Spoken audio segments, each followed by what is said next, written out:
He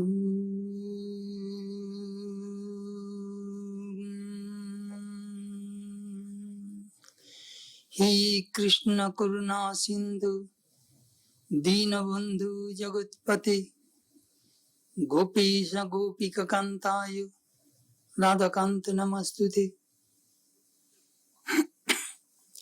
O Krishna, you are the ocean of mercy, the friend of the lowly, and the Lord of the universe. You are the leader of the Gopas, and the beloved of the Gopis and Radha. We bow down to you. Om Shanti, Shanti, Shanti. Peace, peace, peace be unto all.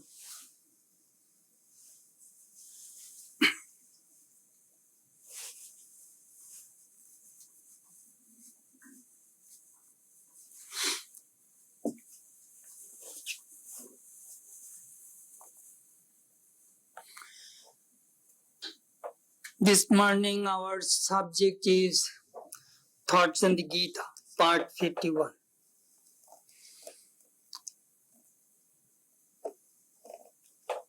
We are studying the 5th chapter of the Gita, which is called the Way of Renunciation. In Sanskrit, renunciation means vairagya. B means not, raga means attachment. Vairagya means non-attachment to the sense world and attachment for God. That is vairagya. Some people think renunciation means you leave your family, wife, children, home, go to the forest or in a cave and think about God. That is renunciation. That is not the exact meaning of renunciation. Renunciation has two aspects, positive, negative. Sometimes I give this illustration. If somebody offers a home to you in Ladu, will you not relinquish the house in North St. Louis in a ghetto area? You will. If suppose you have a very old car, Volkswagen or something like that, if somebody offers you Mercedes and says, will you take this car, renouncing that one? Yes, you will do it. That is called renunciation. You are renouncing something lower for the higher. You are renouncing which is something momentary for the permanent. That is renunciation.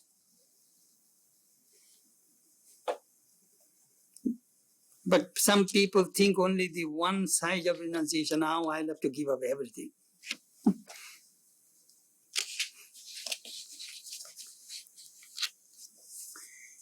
There was a king in ancient India named Bhartrihari. There's a beautiful story about him. He was a very pious, just king.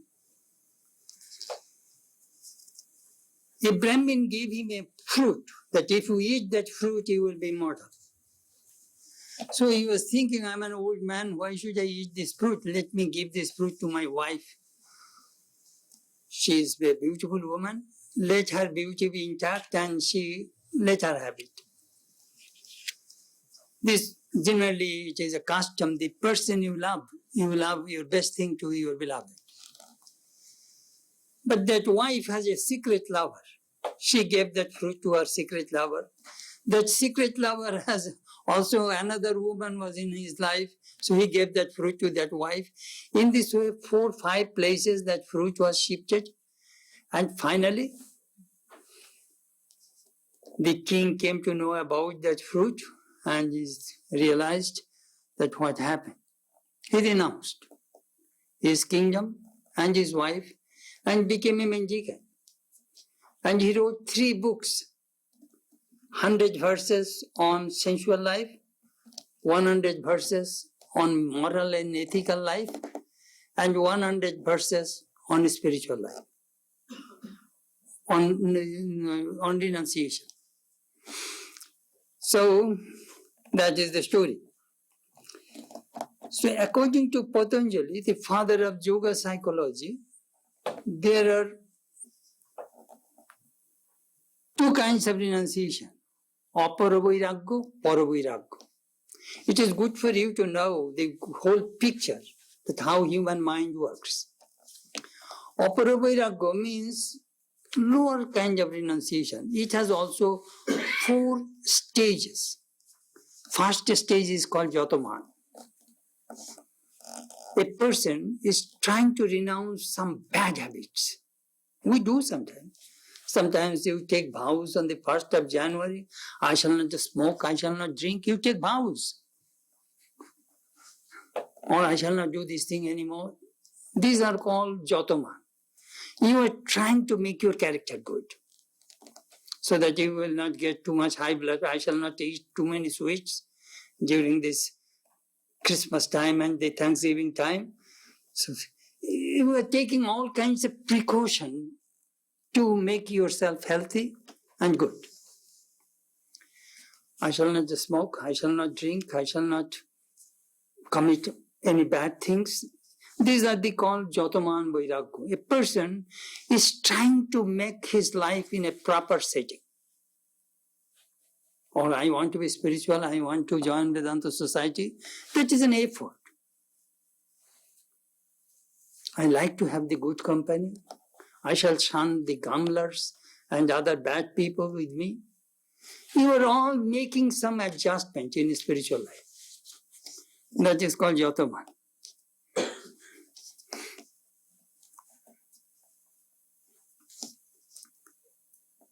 But the problem is, this man made a very beautiful remark. If a man had several wives, what happens? He is in deep trouble.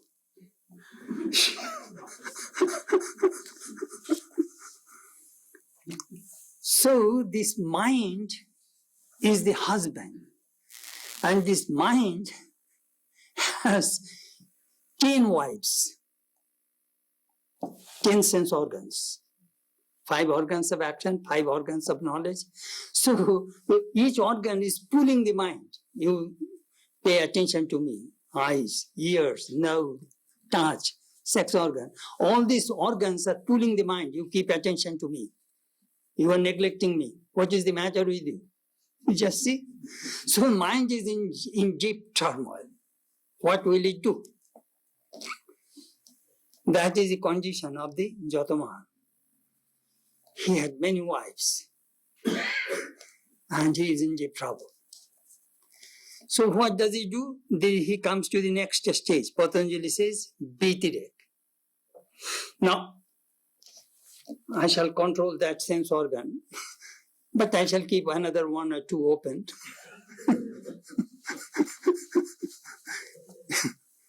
He is very pure soul, but he has no control over the tongue. Or some other organs he kept open. That is called Bhetireki. Bhetireki means he is just exception, that he is diverting his mind to some sides and rejecting some side. That is the second stage. In the third stage,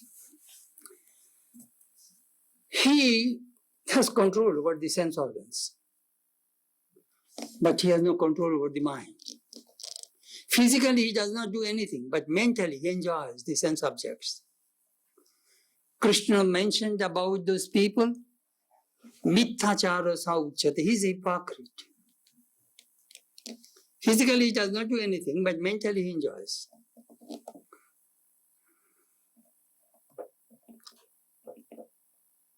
Gita gave a beautiful illustration about it in the 2nd chapter.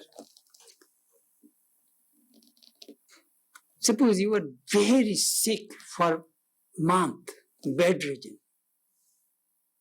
You are very weak. And all enjoyable commodities, things sense enjoyment, food, all these things are present to you. But you are incapable of enjoying those things. That is called niraharasya yogina, niraharasya dehina. But do you know what? His mind is willing, but flesh is weak. That is, as Jesus sometimes says, my flesh is weak, my spirit is willing. That happens. But that is in another context, not this context. Rashobarjam, still the taste is there in the tongue. If some big nice food comes, tongue waters. If I can enjoy them. But he can't. He's incapable. But that thing goes away when you experience God. When you experience the Atman, that also goes away. That is the third stage. So third stage is all sense organs are controlled, doors are all shut. So much mind is still as a desire to go outside. Curiosity, that is a good word. Curiosity. Still, I want something. Mind is going out. The fourth stage, Boshikar. At that time, he has full control over the body, senses, mind.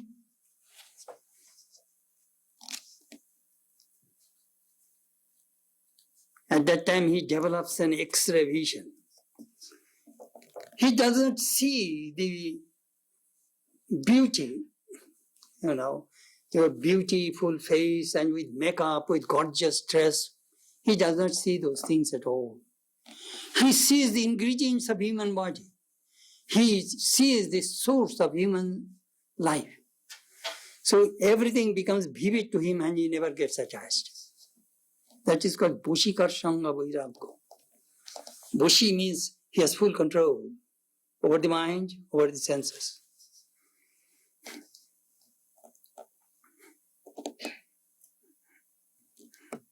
Sometimes you see what is called when the extravaganza of Oscar nomination goes in Hollywood, you have seen on the television what happens.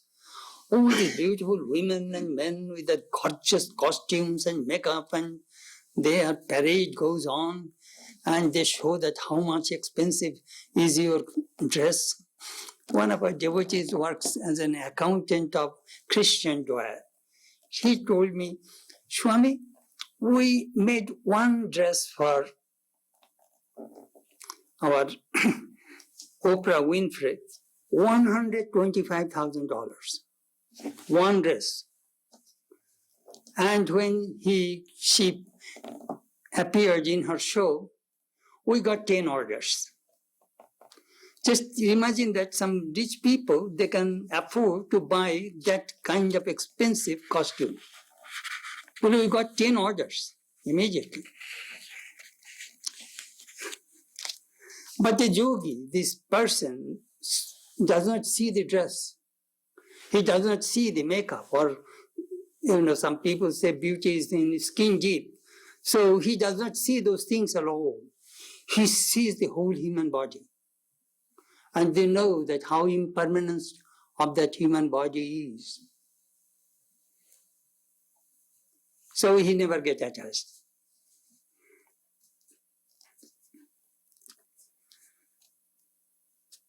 That is the 4 stages of lower, that is also lower renunciation. What is the higher renunciation?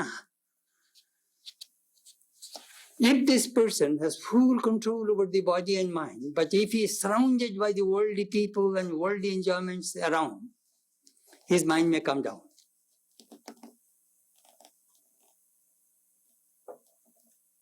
Environment, association can bring the mind down. You may be a yogi. For that reason, the yogis stay away from that kind of environment. Association, environment play a very important role in spiritual life. If you want to be spiritual, you must associate with the spiritual people, not worldly people. They will bring your mind down.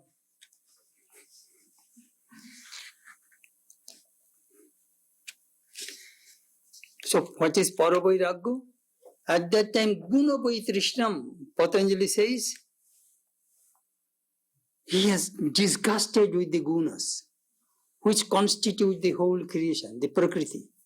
He sees the real nature of Prakriti is always tempting, tantalizing, alluring the mind for enjoyment.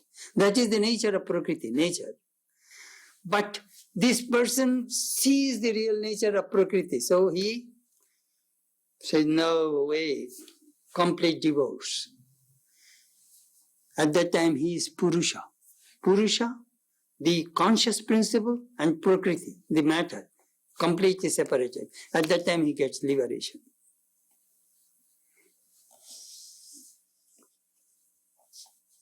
At that time, there is no more return to this world, no more involvement with the worldly things. So this kind of non-attachment renunciation comes from discrimination, and from discrimination comes renunciation. Basha says, Vishayasrat khili kriyate. Khil means latches. If the all doors and windows are closed, then outside things cannot come inside the room. So the yogis, their doors are all shut. And so the mind does not get any outside garbage. As a result, the mind becomes pure. The moment the mind becomes pure, he sees God. He sees his own Atma. That is the whole secret of renunciation. It keeps the doors and windows closed and keeps the mind pure, and so that he can see God at any time.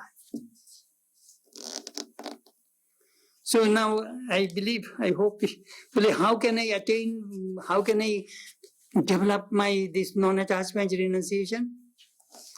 Vedanta says there are many ways. First is think about death. Death may come at any time. Second, see fault in worldly things. Vishaya dosha darshanam. Third, have the company of the holy. Fourth, meditate, think about God, love God, have devotion. That is the introduction.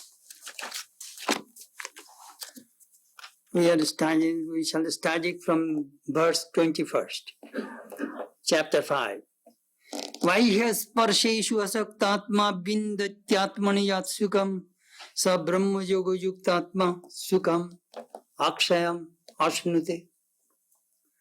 With the heart unattached to external contacts, one realizes the joy that is in the self.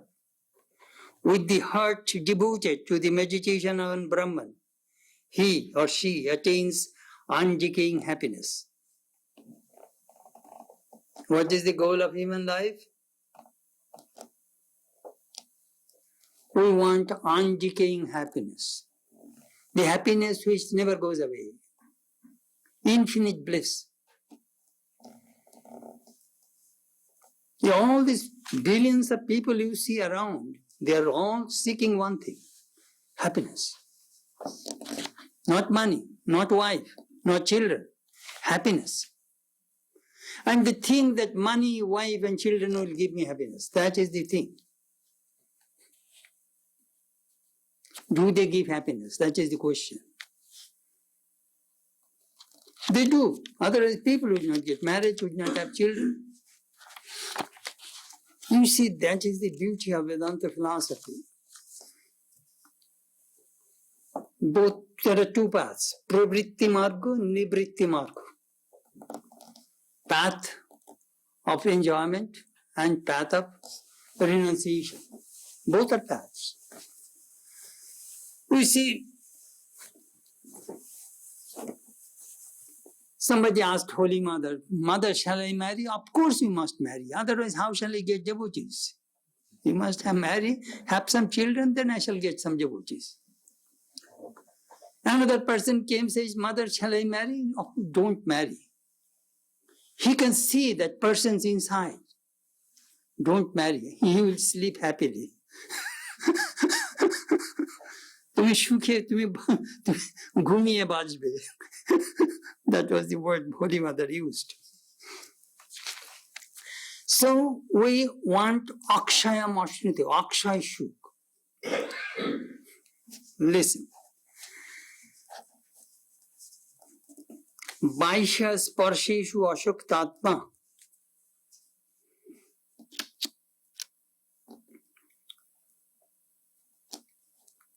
This verse gives us this great teaching. With the heart unattached to external contacts brings happiness. Why should that external object be my master? Ask this question. For the animal, there is no other way. They can't overcome that situation. But a human being can.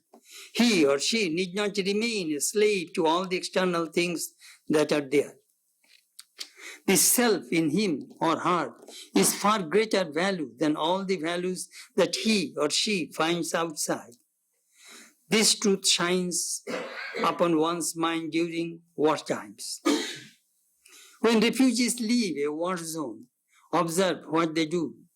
They throw away one by one their priceless possessions in order to somehow save their body-mind complex. That the realization comes that life is no more important than possessions. I remember I was one of those victims that during 1950, that riot, how we left home at midnight and became refugee overnight. Shun everything, only take your life and go. Save yourself. That thing happens. You see the difference between man and animal. Human beings eat, animal beings eat. They sleep, human beings also sleep. They beget children, human beings also beget children. They have fear, human beings also have fear. In one place, there is a difference between man and animal.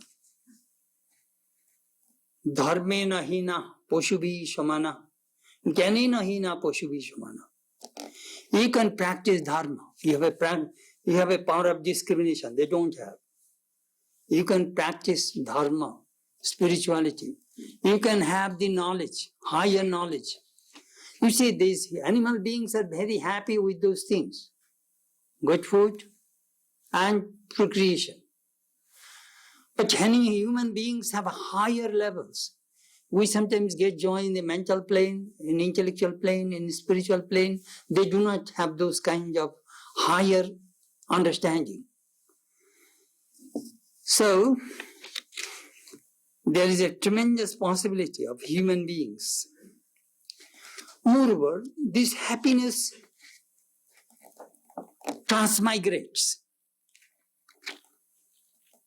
This happiness changes. A child's happiness is in toy, in dolls. A young man's happiness is in enjoyment. A middle-aged man's mind is how much money I can accumulate, how I can make my family happy and the children. And at that time, he wants to organize his life. 2/3 life is almost gone, you see. At that time, he wants to establish himself. And old age, happiness is not in enjoyment, happiness not in other things. At that time, if you are a good person, you will renounce everything and think about God. Or you may be attached to your grandchildren, that's all.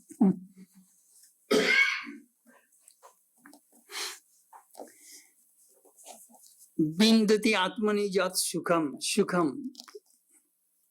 Enjoyment which comes through the senses, Gita says, agre amritapamo, pare vishamiva. In the very beginning, when you enjoy, it is very sweet, very beautiful. Afterwards, it is very painful and poisonous. That Krishna says in the Gita. Sa Brahma Yoga Yuktatma Sukham Akshayam Oshnute.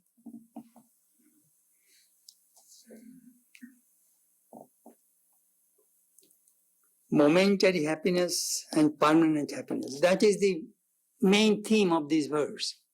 Momentary happiness and permanent happiness.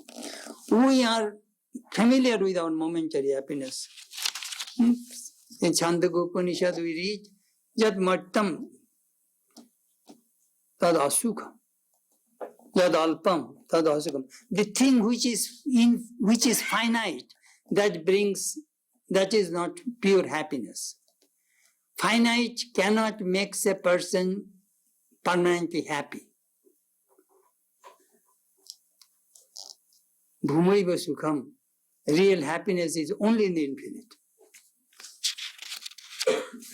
Sometimes ask yourself, what makes you happy?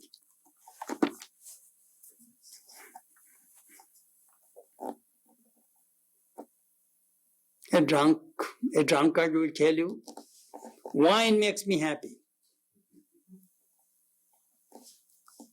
Baseball player will tell you, the baseball makes me happy. A spiritual person will tell you, meditation makes me happy. I remember one of our students in Hollywood, her boss said that, you are a young girl, you are not dating any man, I see you are always smiling and happy, what is the source of your happiness? So she bought a copy of Meditation and His Methods by Vivekananda and gave to her boss and said, this is the source of my happiness. Just see how happiness changes from person to person. The Swami made a very good remark about Bhajya Sparsha. Touch is very, very important. Suppose you have seen some bumper sticker. Have you hugged your child today? As a baby, it is a beautiful thing to enjoy Bhajya Sparsha. The baby needs it for its growth. The mother's skin touched to the baby is absolutely essential for the baby's sense of security and its mental development. But when we cease to be babies, we shall have to ask this question: how long shall I live at the lower level of the sensory apparatus, at the skin touch level? Without touch, even by expressing through ear, nose, or eyes, we can still establish human relations. Touch is not that important. That is how we mentally grow one step, then another step, until the senses cease to exercise control over us. I remember one girl used to come here. Previously, she used to go to the Unity temple here, Unity Church. So she came here and she said, Swami, I like this place. I said, why? Well, I don't like a huggy kissy minister. That minister hugs people. Well, I don't like the hug. I learned a new English from her. I don't like a huggy kissy minister.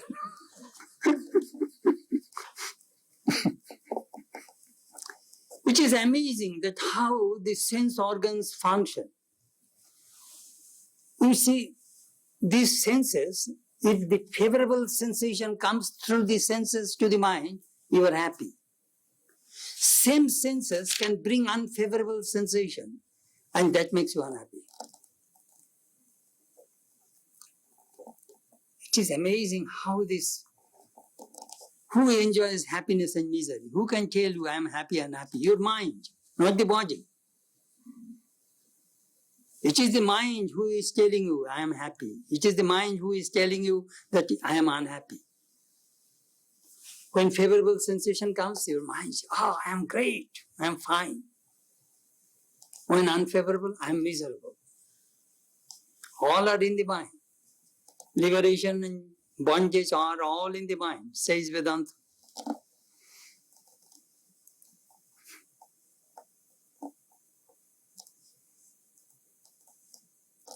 Happiness and misery.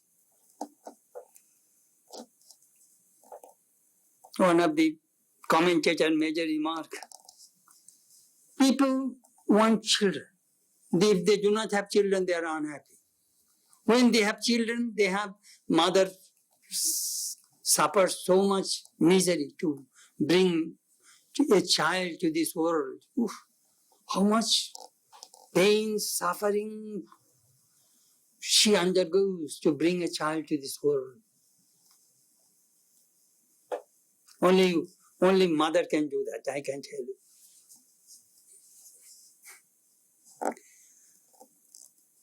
Moreover, if the child is there is miscarriage, unhappiness. At the time of giving birth, pain. If there is any defect in the child, say my child cannot talk or some other disability, pain, very painful. But all through the life, the mother suffers. It is not easy to become a mother. If your child does not do good to the school, you are unhappy. If that boy is very uncontrollable, drug addicts, character is not good, parents are miserable. He gave an illustration that if the child dies, anyhow, these are the ways they try to just see that how difficult it is in this human life to get pure happiness.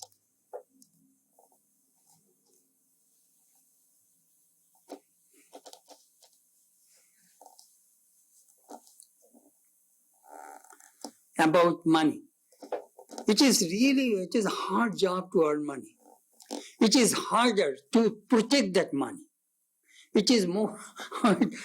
It is very, when money is gone, if suppose you lost in the stock, you are miserable. When you spend too much money, that also brings misery. Suppose Tommy Losorja says that I earn money, my wife is in the shopping mall, what can I do?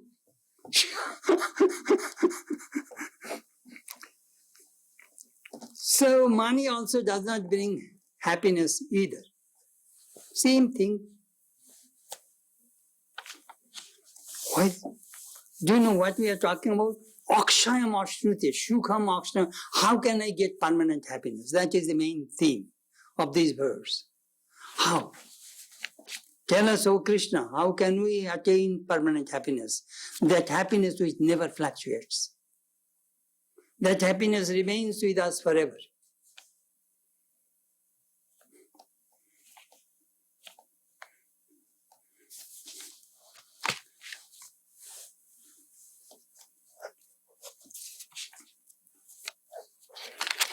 I shall read to you a section of the Taittiriya Upanishad. This is an inquiry regarding bliss of Brahman, bliss. As I said in the very beginning, which is the goal of human life.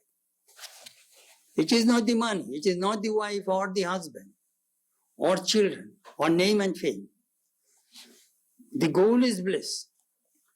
Suppose there is a young man, a noble young man, versed in the Vedas, the best of the rulers, firm in body and strong, and suppose the whole world full of wealth is his, that is one measure of human bliss. This human bliss multiplied 100 times is one measure of bliss of human Gandharvas. The bliss of human Gandharvas multiplied 100 times is one measure of bliss of celestial Gandharvas. Then multiply that with 100, it will be bliss of manis. Multiply that 100, it will be the one measure of bliss of gods. The bliss of gods born as Ajan of heaven.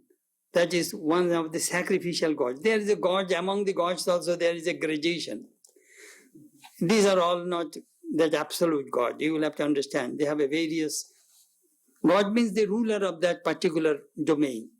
The bliss of the sacrificial gods multiplied 100 times is one measure of bliss of 33 gods, that other great. The bliss of those gods multiplied 100 times is one bliss of Indra, the king of gods. The bliss of Indra, if you multiply 100 times, that will bring one measure of Brihaspati. Multiply 100 times, 1 measure of Prajapati. Multiply 100 times of Prajapati, one measure of Brahma. He who is here, man, and he who is in the yonder realm, both are one. He who knows this world attains the self which consists of food, attains self and consists of the vital breath, attains the self which consists of the mind, attains the self which consists of the intellect, attains the self which consists of bliss. On the above, there is also the following mantra. He who knows the bliss of Brahman, whence words together with the mind turn away, unable to reach it, he is not afraid of anything whatsoever. So, there is a gradation of bliss, as I said. Don't think that Brahmananda is the supreme bliss. That is our goal. That is permanent. That bliss never decays.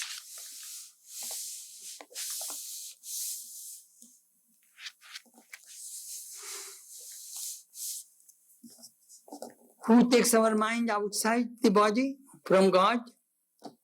Worldly desires, bhajya sparsha. If you open the Saturday newspaper, a bunch of advertisements, I call them desires. They are trying to create desires in our minds so that we can go to the shopping mall and buy something. Of course, if you do not go, the economy will fail. You must buy. Otherwise, those people will lose jobs. For that reason, in America, they call it Black Friday. On the next day of the Thanksgiving Day, all people go and stand in line in front of the big shops and buy things. By the sense of sound and other 4 sense organs, each animal, like deer, elephant, moth, fish, and bee, tied down by the respective rope of one sense attachment, experience death. So what to speak of human being who is attached to all the 5 sense organs? Says Shankara.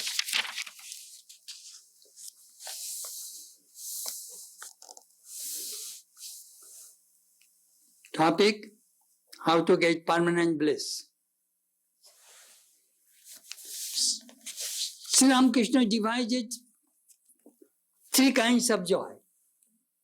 Joy comes from the sense objects, joy comes from chanting God's name, and joy comes from the knowledge, the experience of Brahman. I already talked quite a bit about the joy comes from the worldly objects. Next is Bhajanananda. One of our devotees cooks. She loves to cook. Her kitchen is a music world. All the various kinds of bhajan, devotional singing going on, and she cooks. But Swami, I don't feel that I am cooking, that music takes my mind to a higher plane and I cook. That music is very, very important in spiritual life. Bhajan. If you chant God's name, you will get joy inside. But don't burn your food. Some of you may get involved with the music and see some. Or when you are driving, some people play the CDs and you may have an accident. You must be careful when you drive. And Brahmananda, when we have that bliss, matto bhavati, you will be intoxicated, you will dance.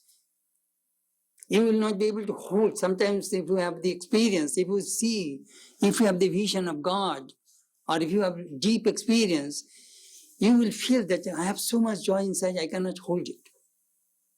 And that shines on the face. That manifests on the face. When you see Sri Ramakrishna's face in Samadhi, we can feel that how much joy he was having during Samadhi.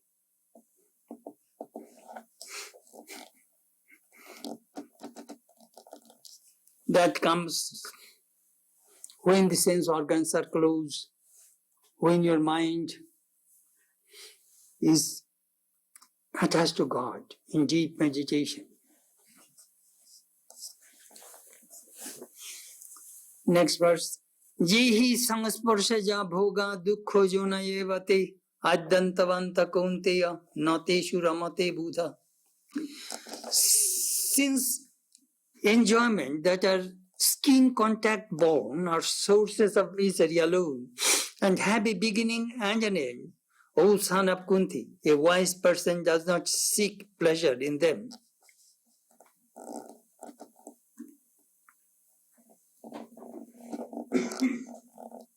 Sangsparshaja bhoga, enjoyment which comes through the contact of the senses, invariably brings pain.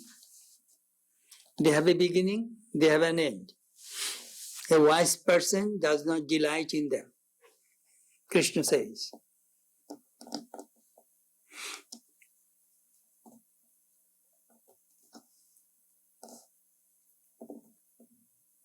A camel eats thorny plant, its mouth bleeds, still it eats the thorny plant. It cannot stop it.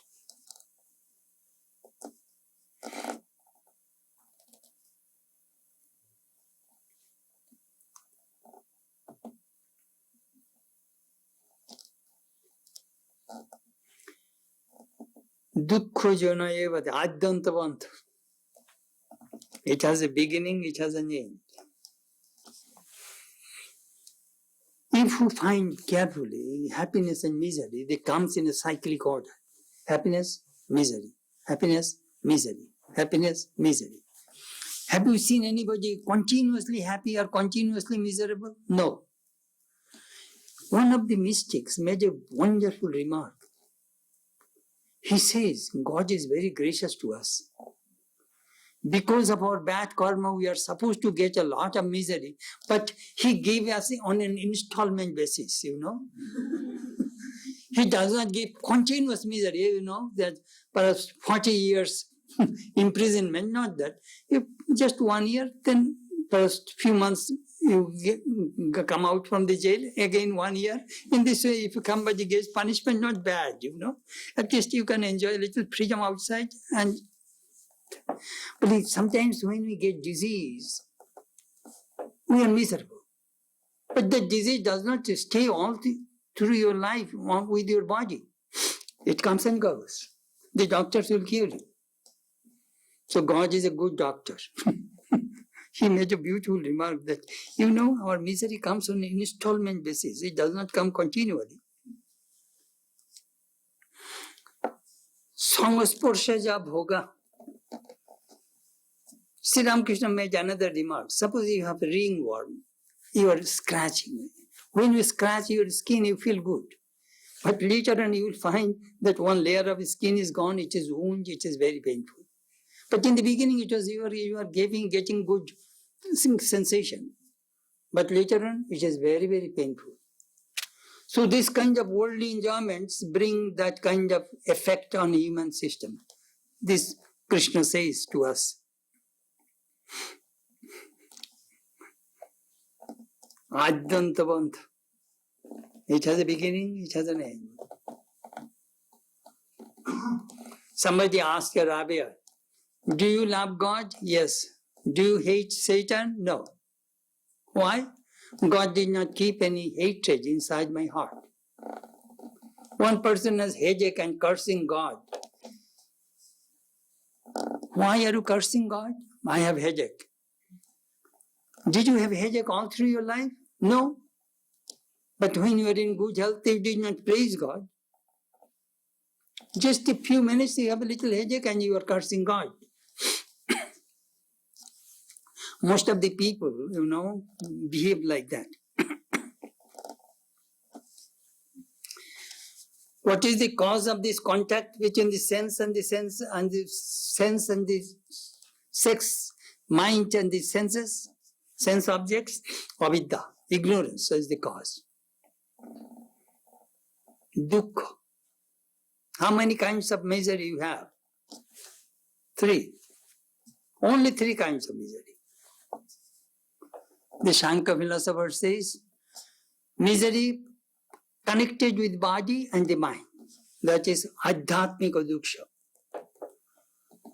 Adhibhautika dukkha is misery comes from other beings. Ferocious animals, ferocious human beings, bad people, they make our lives miserable.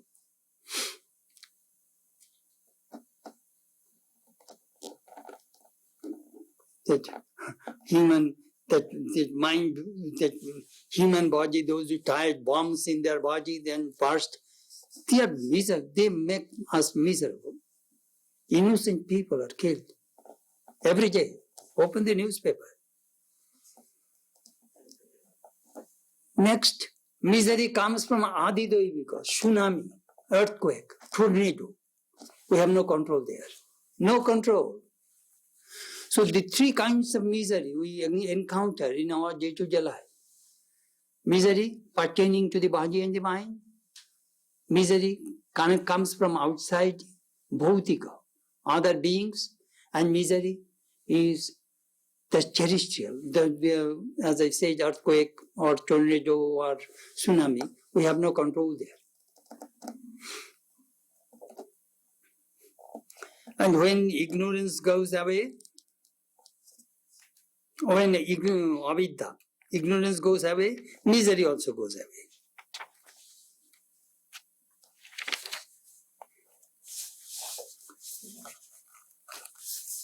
Please remember, whole Buddha's philosophy depends on misery.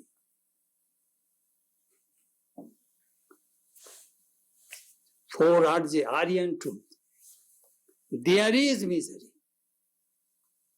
What is the cause of misery? How to get rid of the misery and the remedy.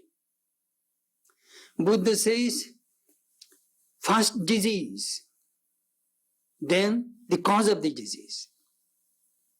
Third, how to cure the disease. Fourth, medicine. That is the whole Buddha's philosophy. The cause of the misery we see, we have. The cause of the misery is vasana, desire. How to stop that desire? Follow. Moksha, stop that desire. How to do it? Follow my 8-fold path, says Buddha. Vedanta also. This samsara, this worldly relative existence is painful. The cause of the world is desire. It can be removed from liberation and try to attain liberation. That is a constant truth about human life. Krishna is expressing that idea. Pleasure comes out of sense contact that are sources of misery. Arjuna, they have a beginning, they have an end. Therefore, what is the way to deal with it? A mature mind or a wise mind will not take delight in them. All this is dealing with the actual human situation. When we study ourselves and our various reactions, we come to understand so many new things about oneself and one's possibilities. It is good to know what are the possibilities that are hidden within oneself. Every creature is seeking happiness or bliss. Only a human being can seek this bliss at higher and higher levels. All other creatures seek only at the physical level.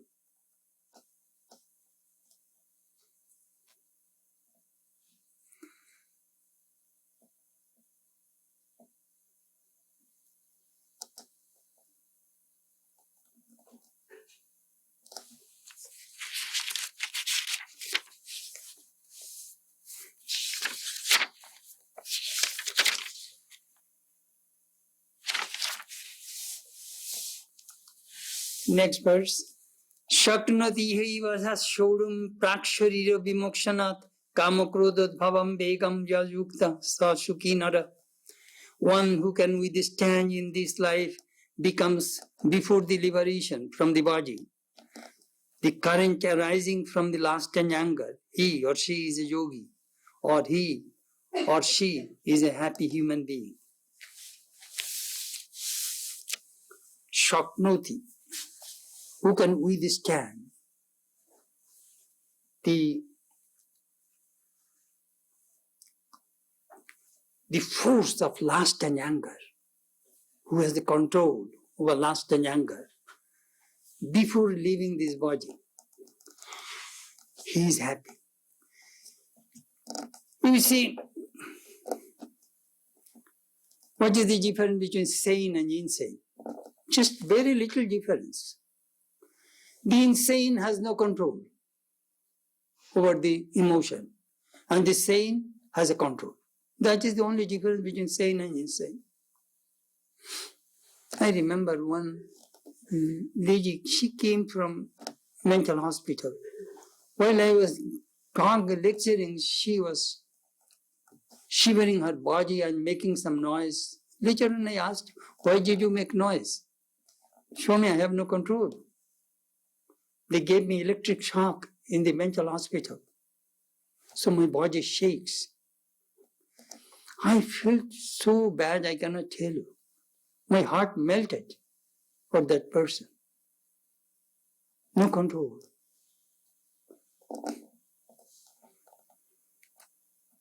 A remarkable verse, whoever is capable in this very life, in this very body, not in some heaven, to withstand. What do you withstand? The tremendous current. What kind of current? Arising from lust and anger, sensory cravings as well as anger. These are powerful forces which can take you off your feet, which can destroy a whole life.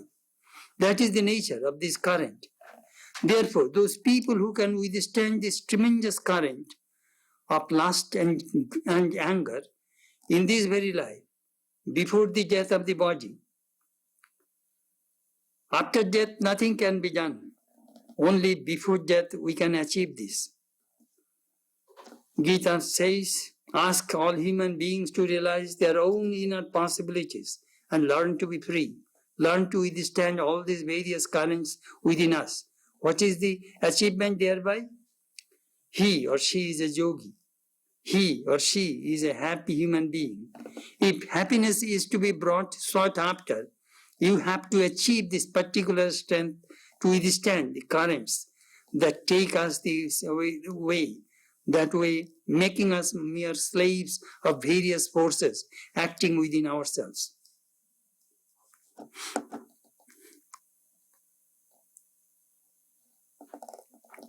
What does the last do? It first covers your knowledge. You think I have control. You do not know. Very tactfully it is covering your mind and deluding you. In the second stage, if you have prativa, talent, it will tarnish it, destroy it, last. And the third stage, it will not allow you to reveal your knowledge at all. Sri Ramakrishna said that I went to see Calcutta Fort William, which is an underground British fort. It will come nearly 1 mile away, very slowly, that slow. And then when he went there, he saw above there are 3-4 storage buildings in the fort. The human mind also goes like that slow. But when you go at the bottom plane, then you see, oh my goodness, where I am. That is the job of the last. Slowly, slowly, slowly tempting you, and you will take you to the bottom pit. And then comes anger. If somebody stops your desire, you become angry. Then one commentator made a beautiful remark. Lust is just like a thief. Thief, steals things secretly. He won't let you know that I'm stealing, because the thief has fear. So the lustful man has fear.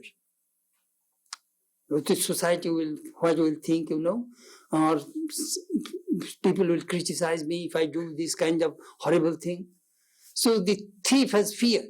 But the anger is like a robber. It has no fear. Angry, we shout. When you are angry, your body shakes. You shout. Your eyes are red. That is the sign of the anger. So he is talking about control these two enemies. In the third chapter, Krishna says, Johi Shotru Mahabaho, conquer these two horrible enemies. They will bring you down in no time.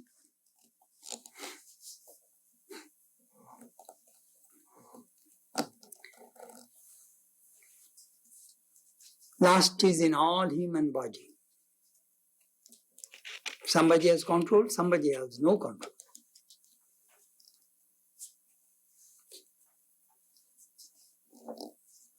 Somebody asked one of our Swamis, does it come to your human in the monk's mind too, Swami? Well, yes, it comes, but I see it is coming. From a distance I see it and I stop it there. It cannot reach me. We see the thought is coming, immediately it stops. It does not touch inside.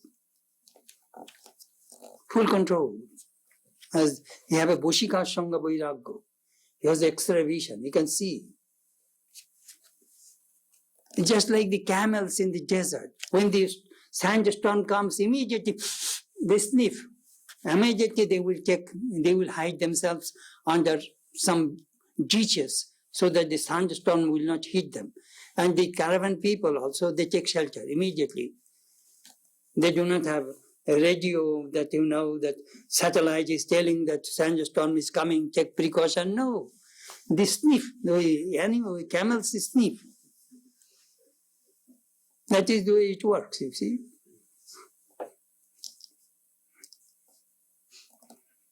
I read in my history, when Alexander the Great, the Greek emperor, invaded Persia, and Darius has 3 daughters. His soldiers brought these 3 daughters and gave to Alexander, these are for you. Alexander said, my goodness, you brought those 3 girls for me for enjoyment. I shall show that I have more beauty than these girls. Return these 3 girls to their father and make them happy. I remember, when I read that history, I remember what Alexander really, he was the great. Alexander the Great.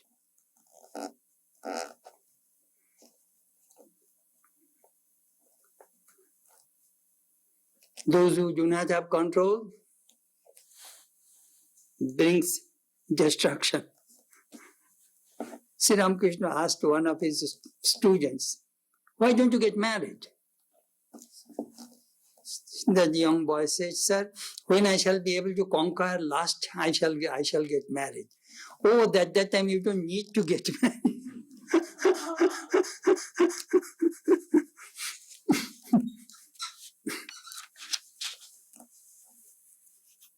St. Paul said it is better to marry than to burn.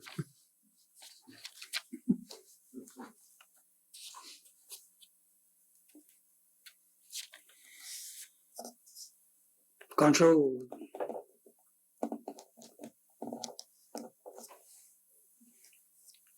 In Sanskrit, then Kumar Shambhava Kavyam, there is a beautiful scene. Vikaru hetu suti chetamsi jana vikriyanti chetamsi jesham na chetamsi vikriyanti tayeva dhira. When you are surrounded by all tempting, enjoyable objects, but your mind does not go for them, then you are a steady person. That is the definition of steadiness. You are surrounded, but your mind does not want it. You have full control. That person is Jivan Mukta, free while living. That is the goal of Vedanta philosophy. It is not post-mortem liberation. It is the liberation while you are living.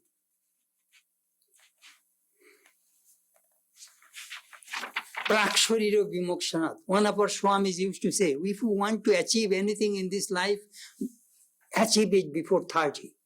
We extended it up to 40 because at that time youth, you have tremendous energy, you can achieve something, do something. In old age, it is very difficult to control the mind. You cannot write on a slate which is already written. So an old person's mind is all written mind. You cannot put anything there. But fresh, young mind, it is all clean. You can write. And that will stay.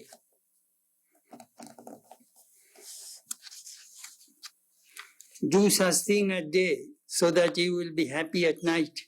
Do such thing in your young age so that you will be happy in old age. Do something in this life so that you will be happy in the next life.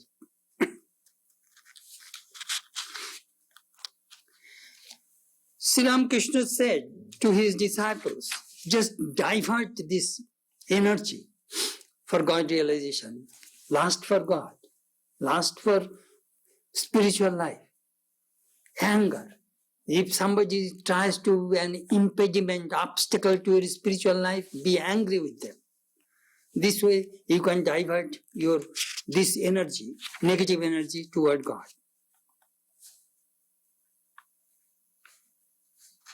If you are carrying a heavy burden on your head, somebody else can help you to remove it and give some relief. But if you are hungry, nobody can relieve you by eating on your behalf. You must eat for yourself. The nature of truth must be realized by each person by one's own clear eye of knowledge, just like the rising full moon, which each must see by oneself. Can somebody's description of it satisfy him or her? Says Shankara.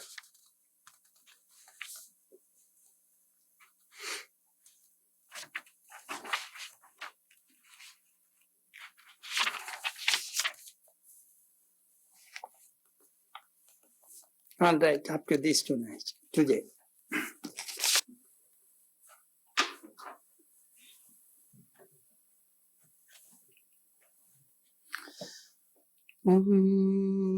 Tvameva mata cha pita tvameva, tvameva bandhusya sakha tvameva, tvameva vidya dhruvinam tvameva, tvameva sarvam mama deva deva. O Lord, thou art my mother, thou art my father, thou art my friend, thou art my companion, thou art my wealth, thou art my learning, thou art my all in all, O Lord. Om Shanti, Shanti, Shanti. Peace, peace, peace, my God.